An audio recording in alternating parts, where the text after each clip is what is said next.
football mondial entre en scène. Du 11 juin au 19 juillet 2026, le Mexique, les États-Unis et le Canada accueillent la Coupe du Monde. Vivez l'événement comme jamais avec l'œil de Tony D sur Arevi Web Radio tous les jours à partir de 7h GMT. Des analyses, de l'émotion, du rythme et toute l'intensité de la compétition. Arevi Radio, votre ami de tous les instants.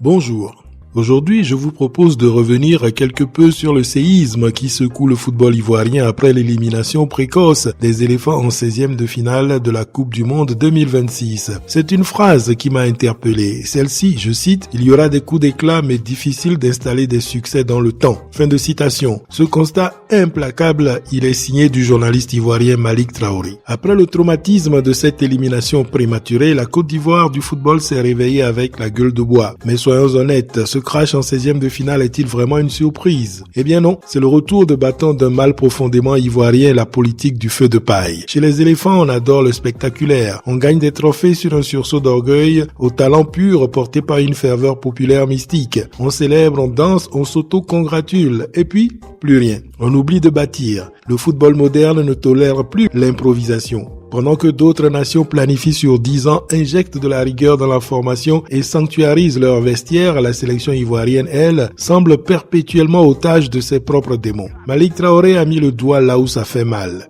L'ambiance et la gestion. Autour de cette sélection gravite trop souvent un cirque médiatique et extrasportif où les égos s'entrechoquent et où le copinage sabote la compétence. Un vestiaire de sélection nationale n'est pas un salon VIP pour influenceurs ou dirigeants en quête de lumière. C'est un sanctuaire de haute performance. La Côte d'Ivoire regorge certes de talent brut, mais le talent sans structure n'est qu'une illusion de grandeur. Et si la fédération ne siffle pas tôt la fin de la récréation, si l'on ne passe pas d'une culture du coup d'éclat à une culture de l'institution, les Ivoiriens seront condamnés à revivre l'éternelle tragédie, celle d'un géant d'Afrique au pied d'argile, magnifique dans le triomphe d'un jour, mais désespérément fragile le lendemain. Tony D, Arevi Radio.